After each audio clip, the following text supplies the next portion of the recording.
नमस्कार दोस्तों, study point channel में आपका स्वागत है।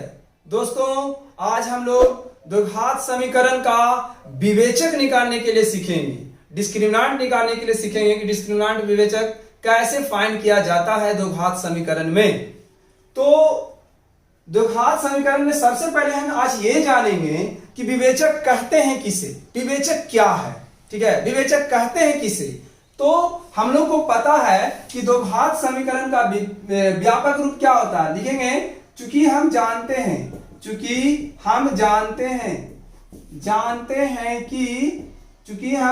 हैं कि द्विघात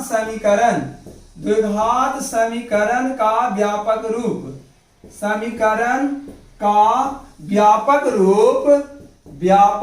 क्या होता है। व्यापक रूप जो होता है ax² plus bx plus c बराबर 0 होता है। और इसमें यदि आप इसमें क्या कीजिएगा ना, इसमें आप निकाल रहे हैं b² माइनस 4ac। तो ये इसमें b² माइनस 4ac को विवेचक कहा जाता है, विवेचक कहा जाता है ना। इसे d से सूचित किया जाता है, कैपिटल D से इसे सूचित किया जाता है, कैपिटल D से सूचित किया जाता है ना। मतलब विवेचक को क्या से सूचित किया जाता है, तो कैपिटल D से सूचित किया जाता है। अर्थात हम लोग कह सकते हैं कि विवेचक बराबर या D बराबर b² माइनस 4ac, विवेचक बराबर b² माइनस 4ac। एक दो एग्जाम्पल भी हम लोग देख लेते हैं। जैसे मान लीजिए मेरे पास 5x² है, प्लस में यहाँ क्या है, तो प्लस में यहाँ दिया गया 6x प्लस 1 इक्वल टू में 0। तो सबसे पहले आपको a b c का मान निकालने के लिए आना चाहिए द्विघात समीकरण में। देखिए व्यापक रूप तो इसका ये होता है ना, x² का जो गुणांक है उसे a कहते हैं, तो a का वैल्यू आपका आ गया 5। x का गुणांक है उसे b कहते हैं, तो b का वैल्यू आ गया आपका 6। और जो अचर पद होता है उसे c कहते हैं, तो c का वैल्यू हो गया 1। तो यहां से आपको d का मान निकालना है। तो d वाला फॉर्मूला तो आप पहले पढ़ चुके हो ना, क्या होता है b² माइनस 4ac। तो यहां से हम लोग करेंगे क्या, यहां से जो आया है b² माइनस 4ac, इस पर हम लोग इसे बैठा देते हैं फॉर्मूला पर। तो यहां से क्या हो जाएगा ना आपका कि d बराबर b का वैल्यू क्या है 6 का स्क्वायर माइनस 4, a का मान क्या है 5 और c का मान क्या है 1। तो यहां से करोगे तो 6 के 36 और 5 के 20, घटाओगे तो आपका 16। यही आपका d का मान निकल गया है ना।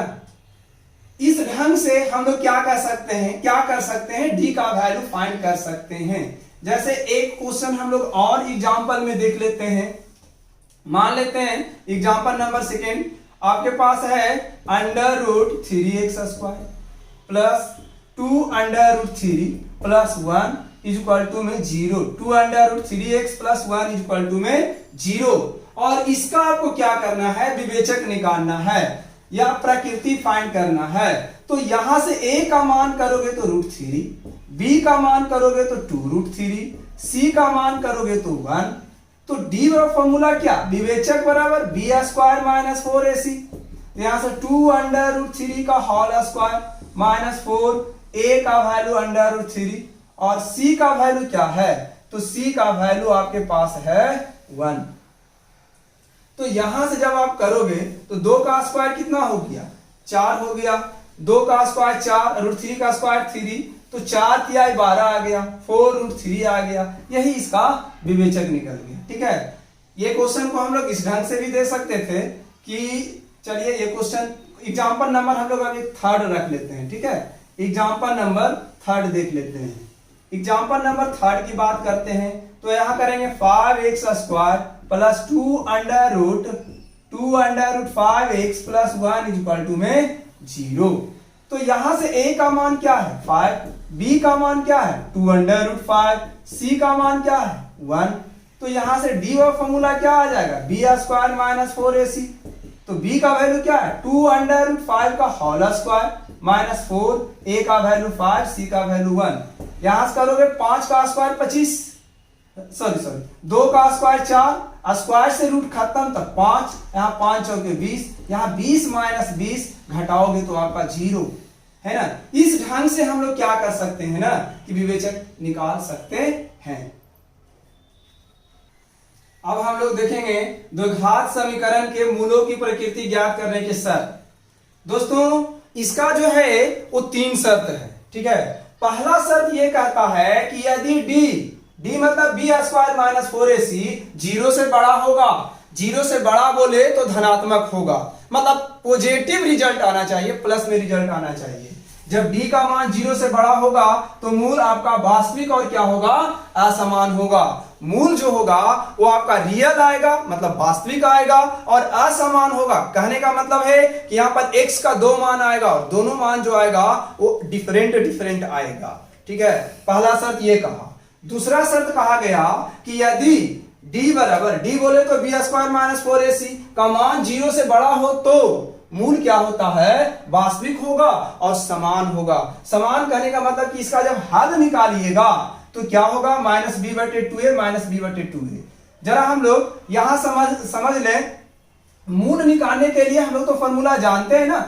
मूल निकालने के लिए फॉर्मूला तो हम लोग को पता है कि मूल बराबर फॉर्मूला क्या होता है, तो minus B plus minus under root B square minus 4ac और बाई में क्या होता है 2a। और यहां देखिए बी स्क्वायर माइनस 4ac का वैल्यू आपका 0 के बराबर आ गया, और जब यहां आप रखिएगा 0 और बटा में 2a तो रिजल्ट तो माइनस बी बाई 2 ही आएगा ना। इसीलिए इसमें जब मूल आपका d का वैल्यू 0 के बराबर होता है तो दोनों मूल minus B by 2a minus B by 2a, मतलब कहने का मतलब है कि मूल जो होगा इसका उस समान हो जाएगा, ठीक है। आगे देखते हैं कि जब d का मान 0 से छोटा हो, 0 से छोटा बोले तो d का मान जो होना चाहिए वो ऋणात्मक होना चाहिए, मतलब नेगेटिव होना चाहिए, माइनस में होना चाहिए। जब d का मान आपका माइनस आएगा, जब d का मान आपका माइनस में आएगा तो मूल जो होगा वो वास्तविक नहीं होगा और उसका कोई हल नहीं होगा, ठीक है। तो इस ढंग से हम लोग मूलों की प्रकृति ज्ञात कर सकते हैं। यहां पर हम लोग कुछ एग्जाम्पल देख लेते हैं। एग्जाम्पल में पहला है 3x square plus 5x plus 2 equal to 0 है। सबसे पहले हम लोग देखेंगे यहाँ a का मान। a का मान क्या आ गया आपका 3 आ गया, x का कोएफिशिएंट 5 है तो b का मान 5 आ गया, c अचर पद है, अचर पद आपका 2 आ गया। यहां से हम लोग करेंगे क्या ना कि d निकालना है, मूलों की प्रकृति ज्ञात करना है। क्या होगा, वास्तविक होगा कि समान होगा, वास्तविक होगा कि असमान होगा, कि इसका कोई हल नहीं होगा, ठीक है। मतलब आपको फाइंड क्या करना है, तो मूलों की प्रकृति ज्ञात करना है, ठीक है। तो यहां से B square minus 4ac, b का वैल्यू है 5 का स्क्वायर माइनस 4, a का वैल्यू है 3, c का वैल्यू है 2, 5 25। यहां से करोगे तो कितना आ जाएगा, यहां से कीजिएगा तो आपको 4 तिहाई 12, 12 दूनी 24, घटाइएगा तो आपका देखिए रिजल्ट जो आया d का जो वैल्यू आया वो 1 आया। ये बताइए 1 जो है 0 से बड़ा है कि छोटा है, तो आप कहोगे सर 1 जो है 1 मतलब d का मान जो 1 आया वो 0 से बड़ा हुआ। तो जब d का मान 0 से बड़ा हुआ तो हम बोले थे कि d का मान 0 से बड़ा मतलब d तरफ मुंह खुला हुआ रहेगा, तो मूल जो होगा इसका क्या होगा, वास्तविक होगा। तो लिखेंगे वास्तविक, और कैसा होगा तो इसका हल निकालिएगा तो हल आएगा असमान। चलिए ये तो हो गया, हम लोग पहला एग्जांपल देख लिए। अब जरा एग्जांपल नंबर हम लोग सेकंड देखते हैं।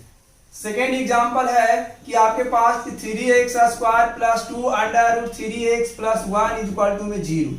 तो यहां से देखा जाए तो इसमें a का मान क्या है 3 है, b का मान क्या है, b है आपका 2 अंडर रूट 3, और c का वैल्यू क्या है 1 है। यहां से d निकालिए आप भाई, d निकालिएगा तो क्या होगा, d का फॉर्मूला होता है b स्क्वायर माइनस 4ac, तो b का वैल्यू है 2 अंडर रूट 3 का होल स्क्वायर माइनस 4, a का वैल्यू है 3, c का वैल्यू है 1, है ना।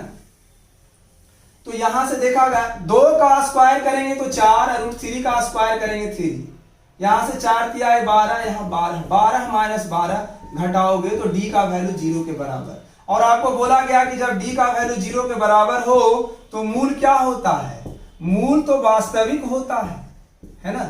मूल वास्तविक और क्या होता है, समान होता है, वास्तविक और समान होता है, मतलब बराबर होता है ना। मूल वास्तविक और समान मतलब कहने का मतलब कि डी का वैल्यू 0 के बराबर आएगा तो मूल वास्तविक समान, और 0 से बड़ा आएगा तो मूल वास्तविक और असमान, है ना। एक लास्ट एग्जांपल है, एग्जांपल नंबर 3 तीसरा देख लेते हैं, ठीक है। एग्जांपल नंबर 3 की बात करते हैं। 5x square minus 3x plus 1 बराबर में आपके पास 0 है ना। यहां से a बराबर आपका 5 है, b बराबर -3 है, b बराबर -3, c बराबर 1। तो d का फॉर्मूला क्या होता है, b स्क्वायर माइनस 4ac। तो b का वैल्यू -3 -4, a का वैल्यू 5, c का वैल्यू 1, -3 का स्क्वायर कितना 9, 5 चौके 20, घटाओगे तो -11। देखो d का जो मान आया है वो -11 आया है। अब ये बताइए -11 जो है वो 0 से बड़ा है कि छोटा है, तो आप कहोगे -11 जो है वो 0 से छोटा है। 0 से छोटा है तो d तरफ मुंह बंद, 0 से छोटा हो गया, है ना। जब 0 से छोटा हो गया तो मूल क्या होगा, मूल वास्तविक नहीं होगा, और इसका कोई हल भी नहीं होगा, और इसका कोई हल नहीं होगा, ठीक है। इस ढंग से हम लोग क्या कर सकते हैं, द्विघात समीकरण में विवेचक ज्ञात कर सकते हैं। दोस्तों, यदि ये वीडियो आपको पसंद आया होगा तो आप मेरे चैनल स्टडी पॉइंट को लाइक करें, सब्सक्राइब करें, अपने दोस्तों के साथ इसे शेयर जरूर करें, ठीक है। Tell me pretty lies, look me in the face, tell me that you love me.